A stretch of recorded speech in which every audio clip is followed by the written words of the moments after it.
SQL operation I wanted to talk about in this video is the one for inserting new tuples into a table. Obviously you can do create table, that creates an empty table. Somehow you've got to get the data into it. So imagine that we've already put some data in. The way that you insert tuples is, surprise, surprise, using the SQL insert operation. And you have to say which table you want to insert into. So in this case our table is called R.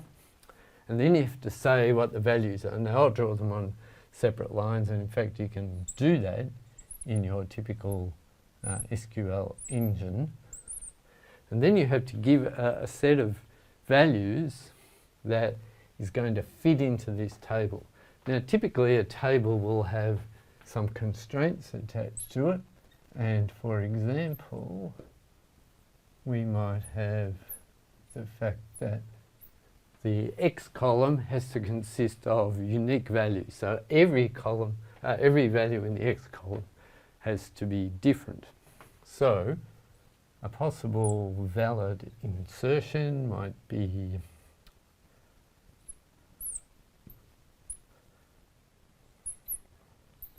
something like that. So if we executed that statement, that SQL statement, then we end up with a new tuple added to the table. What is it? 9. If we tried, for example, to insert this tuple into the table, the insertion would actually fail because this tuple violates the constraint that X has to be unique. So there's already a tuple containing the value 3 for X. So that insertion, so insertions in general are checked against all of the various constraints on the table. So another kind of constraint, we could say that all of the values in Z have to be, in the Z column, have to be greater than 2. So even if our X value was okay, so put it back to 5, if we tried to insert a tuple where the Z attribute had the value 1, this insertion would also fail. So insert is relatively straightforward. It adds a new tuple to the table, but it will only do so if the tuple satisfies all of the constraints. Now these two kind of constraints here are quite different. This constraint applies, if you like, to the whole table, or at least to that whole column.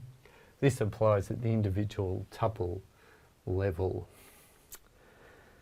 You might say that's going to be a bit tedious if we have to keep doing insert into our values, blah, blah, blah, for every tuple that we want to put into the table. Most relational database systems will provide mechanisms for doing it more efficiently than that. The simplest extra mechanism is to allow you just to add more tuples in a single insert statement. So we can add that, and then we can insert a tuple with 7. And as long as this wasn't 1, if that's a 7, then this, all of these 3 tuples would be inserted into this table. I can't be bothered drawing them down there. Well, except I'll change this to be consistent with what I put over there. So that's, and all of these tuples are going to be checked whether they satisfy those constraints. So if I had something like 5, 6, 5, depending on how your database system works, it might insert that tuple, then insert that tuple, and if you had a 5 here, it would check the constraint, and just this tuple would fail to be inserted. Some other systems might look at the whole lot of tuple values that you're trying to insert, and if any of them is incorrect, it might fail to insert any of the tuples at all. It depends what kind of insertion statement your database system supports. So insertion, pretty straightforward. Add one or more new tuples to a table. checking against constraints.